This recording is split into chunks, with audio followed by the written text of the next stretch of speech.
대출 시장 같은 경우가 저는 이 부동산 시장의 선행 지표라고 생각을 하거든요.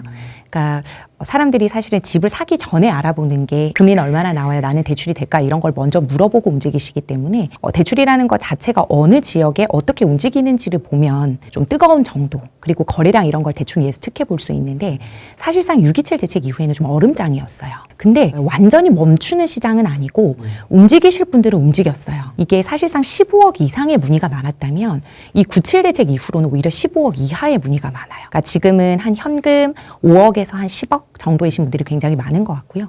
이분들이 갈아탈 집 또는 내 집 마련 또는 전세 시장에 한 번 더 머물려고 했는데 공급이 없다고 그러고 좀 집값이 오를 것 같아. 이런 포모 현상도 좀 펼쳐진 것 같고요. 그래서 9.7 대책 이후로 15억 이하의 문의가 굉장히 많고 그다음 서울 중심이었다면 지금은 경기도에 있는 이제 입지 좋은 곳에 대한 문의가 좀 많이 늘었다 이렇게 보고 있습니다. 매물이 많지 않은 것 같아요. 그러니까 말씀을 하시는 게 너무 정답지처럼 뭐 예를 들면 구성남엔 어느 아파트, 동작에는 어느 아파트, 강동에는 어느 아파트 이거가 거의 너무 비슷한 아파트들을 다 들고 오세요. 근데 여기에 매물이 많이 없대요. 그러니까 사람들이 수요는 많은데 매도자들이 매물을 던지는 시장도 아닌 거죠. 급하지 않다는 얘기죠. 네. 그러니까 매물이 나오면 그냥 보지도 않고 다시 OTP를 꺼내서 이 매수를 하고 있는 그러한 시장이에요. 사실상 지금 뉴스 보도나 이런 데는 잘 되지 않지만 그래서 사실 제가 추석 이후에 규제가 나올 것 같다라고 하는 게 이 9월 거래량이 나오고 신고가가 경신되는 걸 보면 이거 심상치가 않네라고 하면서 추가 규제를 낼 것 같거든요. 그것은 이 9월의 거래량과 대출 문의 증가와 그다음 이 15억 이상의 거래 흐름들을 보면 알 수가 있어요.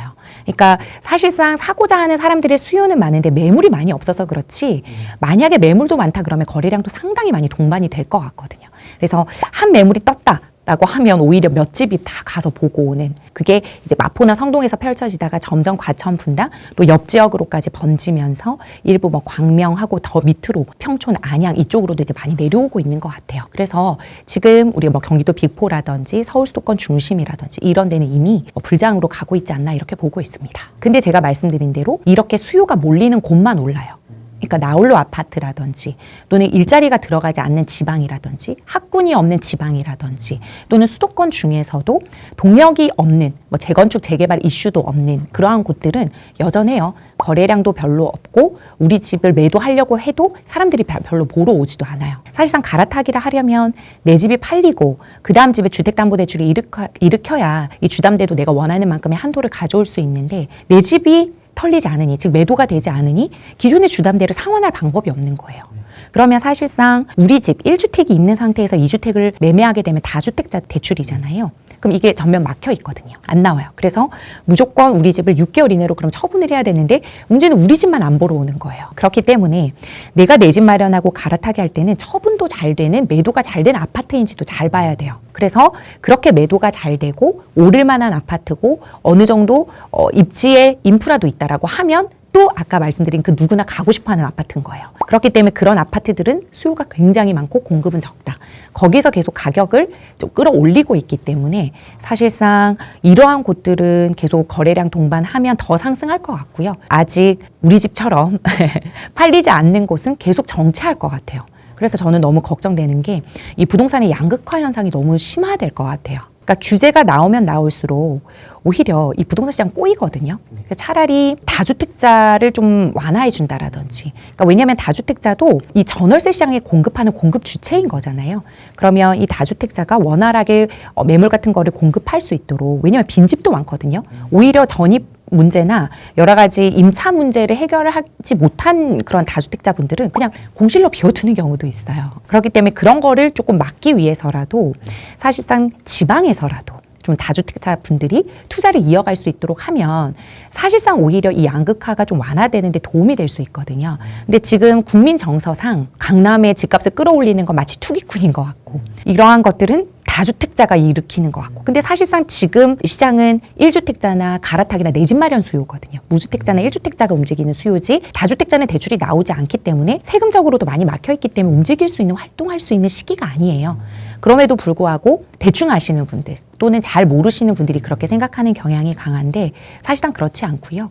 지방에서라도 만약에 오를 만한 곳, 입지가 좋은 곳은 충분히 수요가 들어갈 수 있는데 지금 그러한 수요들도 지방에 있으신 분들도 패닉 바잉으로 지금 서울에 지금 갭껴놓고 사두려는 그러한 현상이 굉장히 많고 9.7 대책 이후로 지방분들이 많이 올라와서 사고 있어요. 그렇기 때문에 그분들의 수요라도 눌러놓기 위해서는 지방에 조금 이 다주택자 분들에 대한 규제나 이러한 것들이 좀 더 완화되면 좋지 않을까 이런 생각이 들고 지방에라도 일자리가 좀 더 많이 공급될 수 있도록 조금 해주시면 좋을 것 같고 그런 곳에 있는 신축 아파트 같은 경우에는 오를 가능성이 있는 입지 좋은 아파트일 가능성도 크기 때문에 거기서 내집 마련을 할 수 있도록 정책자금 대출이라도 좀 열어주시는 그러한 세금 대출 전략이 같이 들어가면 이게 지방이 조금 안정되고 지방으로 좀 수요가 분산이 되면 이렇게까지 막 몰리면서 계속 신고가를 경신하진 않거든요.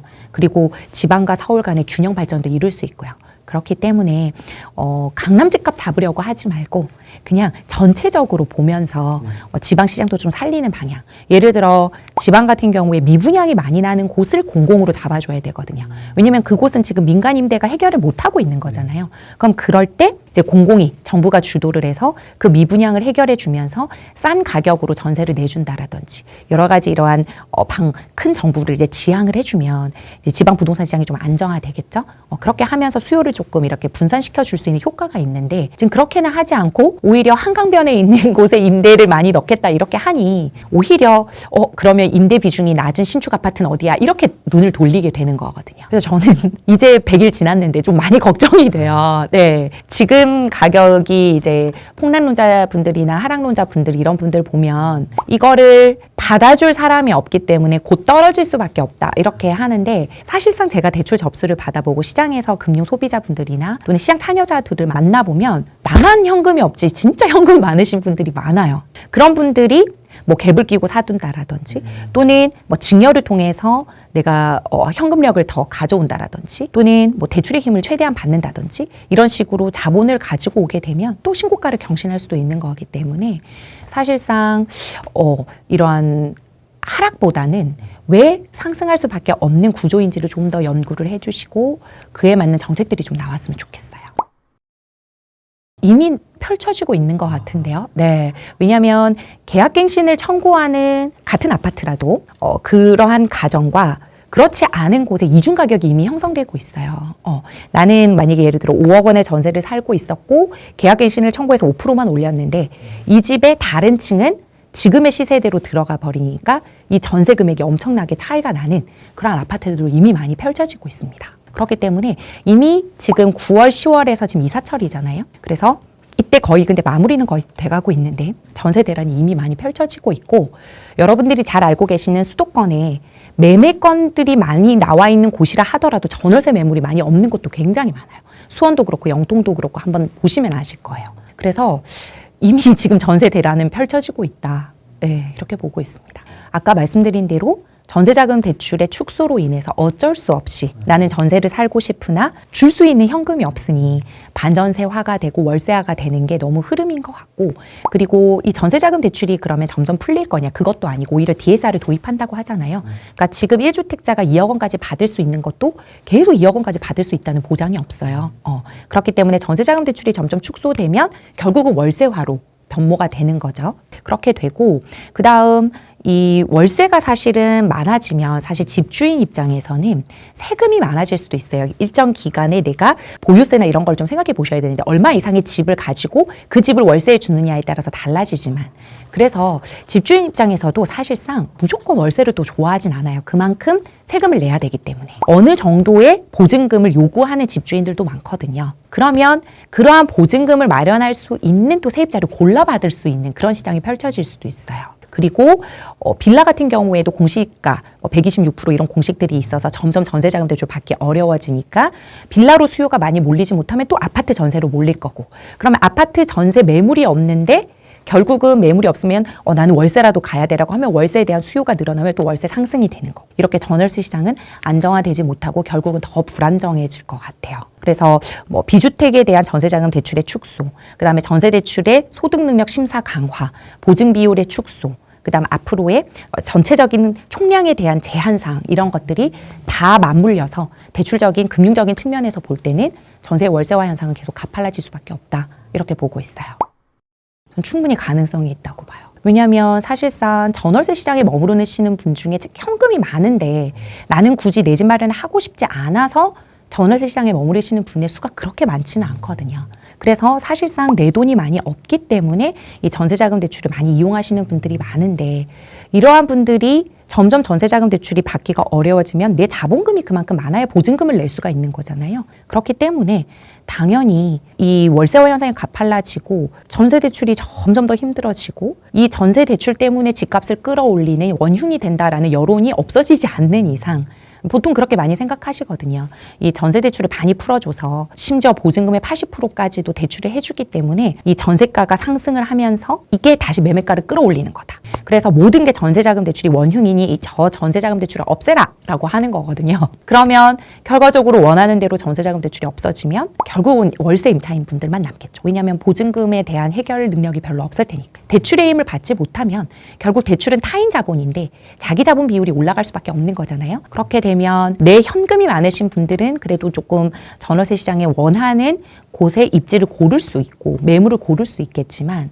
그렇지 않은 분들은 점점 밀려날 수밖에 없는 상황을 맞이할 수도 있어요. 그렇기 때문에 저는 이런 여론이 없어지지 않는 이상 전세 자금 대출도 못 받고 이러한 여론도 안 없어지고 그러면 전세는 점점 사라지면서 우리나라에만 독특하게 있었던 전세가 없어지고 서구처럼 완전히 월세로 다 돌아서지 않을까. 갭 투자 자체를 못하게끔 지금 대출이 나오고 있고 갭 투자를 갭 투기로 몰아가고 있고, 그렇죠. 그래서 전세를 껴두고 사는 행위들이 점점 줄어들 수밖에 없는 상황이기 때문에, 그러면 결국은 전세라는 제도 자체를 없애고자 하는 노력이고 시도지 않을까, 이런 생각도 해봐요. 그런 합리적인 의심도 해봅니다. 점점 지금 당장은 아니겠지만 전세 자체가 없어지면 갭을 끼고 사두는 그러한 내 집 마련의 방법도 없어지지 않을까. 내 집 마련을 한 사람과 그렇지 못한 사람의 또 약간의 계급화, 이런 문제도 생기지 않을까, 이런 생각이 들어요. 그래서 저는 점점 이렇게 부의 양극화가 되는 게, 중산층이 없어져 가는 게 굉장히 걱정이 되거든요, 사실은. 이렇게 되면 기회와 시기와 그리고 잘 몰라서 나는 근로소득만 바라보고 있었기 때문에 차마 자본소득과 부동산 시장을 공부하지 못했을 뿐인데, 거기서 기회를 얻지 못한 사람은 괜히 억울해지고 나만 왜 이렇게 뒤처진 것 같지? 라는 알 수 없는 무기력감과, 또는 이게 조금 지나친 방향으로 가게 되면 무력감, 분노까지로 가게 되거든요. 그러면 그런 사람들의 집단이 많아지면 많아질수록 하나의 카르텔을 형성할 수 있다고 생각을 해요. 그러면 가진 자와 가지지 못한 자로 나눠지는 게 사회주의 공산주의의 기반이 되는 거잖아요. 그런 사회는 건강하지 못하다고 보고 있기 때문에 저는 좀 사유재산이 확보될 수 있는 여러 가지 금융제도, 그다음 전세도 집값을 끌어올리는 투기 수단으로만 이용되는 게 아니라 사실은 상급지에 입성하기 위한 하나의 내 집 마련 수단으로 인식될 수 있는 그런 사고 전환, 인식의 전환 같은 것도 좀 필요하다고 생각을 하고요. 그다음 강남에 있는 아파트를 사는 게 하나의 트로피를 사는 것처럼 트로피 자산화되는 것도 조금 맞고, 다른 쪽으로 조금 눈을 돌릴 수 있는, 예를 들어 뭐 재개발 재건축에 대한 속도를 확실히 높인다라든지, 또 다주택자 같은 경우에는 양도세, 내년 5월에 있을 양도세 중과 유예를 어쩌면 그냥 놔두면 그냥 자동적으로 중과되는 거잖아요. 그렇게 되면 더 심각해질 거니까. 예. 그래서 이러한 것들을 좀 전면적으로 보면서 앞으로 우리 시장이 어떻게 펼쳐질까, 이런 것도 조금 한번 고민을 해봐 주셨으면 좋겠어요. 그러니까 당장 시장이 뜨겁다고 규제하고 이게 아니라 좀 10년, 20년을 좀 내다보면서 이렇게 했을 때 5년 뒤, 10년 뒤에 부동산 시장과 전반적인 집을 가진 자와 가지지 못한 자의 격차는 어떻게 이루어지고 사회적인 그런 이슈들은 없을지, 이런 거를 한번 보면서 좀 나아갔으면 좋겠다, 이런 개인적인 바람이 있습니다. 이 대출력이라는 건 무리하게 영끌하라는 의미가 절대로 아니에요. 그리고 지금 금융시장 자체에서도 아까 말씀드린 대로 시중대출이 많아서 영혼까지 끌어모아서 주택담보대출까지 낼 수 있나? 그러한 DSR 제도도 아니거든요. 지금은 영끌 자체를 할 수 없는 구조라고 볼 수 있어요. 그리고 1금융권에서 대출이 많은데 2금융권에서 또 많이 해주냐? 또 그런 것도 아니거든요. 그렇기 때문에 지금은 예전만큼 영끌을 잘할 수 있는 구조 자체도 아니고, 영끌을 한다는 것 자체가 대출력이 없는 거예요. 대출력이라는 건 대출을 잘 활용할 수 있고 내 자산을 증식시킬 수 있는 현명한 은행 활용법을 말하는 건데, 그러한 능력 없이 아무 곳에나 위험한 대출을 낸다? 이거는 정말 대출력이 없는 거거든요. 그래서 저는 대출 공부와 동시에 입지 공부를 항상 같이 하라고 말씀을 드려요. 왜냐하면 오를 자산에 내 대출을 사용해야 대출력이 있는 거기 때문에. 그렇기 때문에 어느 곳이 미래 잠재 가치가 있고 오를 만한 집인지, 물론 남들 오를 때 10억, 20억 오를 때 우리 집은 1억만 오를 수도 있어요. 5천만 원만 오를 수도 있어요. 그래도 떨어지지 않고 내 원리금 상환 부담보다 그래도 한 2년, 4년 뒀을 때 1억 이상 오른다 그러면 그 집은 당연히 좋은 빚을 활용한 좋은 내 집 마련 케이스인 거잖아요. 그래서 내 집 마련을 처음에 한번 잘 해보시고 갈아타면서 자산 증식을 이루어 가시면 되는 거거든요. 그래서 영끌은 대출력이 없는 거니까 그리고 할 수도 없으니까 영끌이란 단어는 지우시고 지금부터 어떤 대출을 어떻게 활용하면 되는지 기초부터 단단하게 잘 세워두셔서 앞으로 나올 규제들에 대한 대응 전략은 나는 어떻게 세우면 되는지 만약에 내가 확신이 서지 않고 누구 말이 맞는지도 모르겠고 내 자신이 잘 모르겠다라고 하면 아까 말씀드린 대로 흔들리지 말고 공부부터 잘 하시는 게 좋지 않을까. 그런 공부의 가장 가성비는 책입니다. 그래서 이번에 제가 부동산 투자 무작정 따라하기라는 책을 입지 전문가 훨훨님과 세금 전문가 우리 제네시스 박님이랑 같이 냈거든요. 그 책을 한번 보시고 나면 사고의 전환과 지금 핵심 내용들 어디까지 부동산 시장이 펼쳐지고 있고 그다음에 다양한 예시를 통해서 입지 세금 대출을 어떻게 풀어가는지를 알 수가 있어요. 그걸 보시면서 준비를 하시는 게 좋지 않을까 이렇게 생각이 듭니다.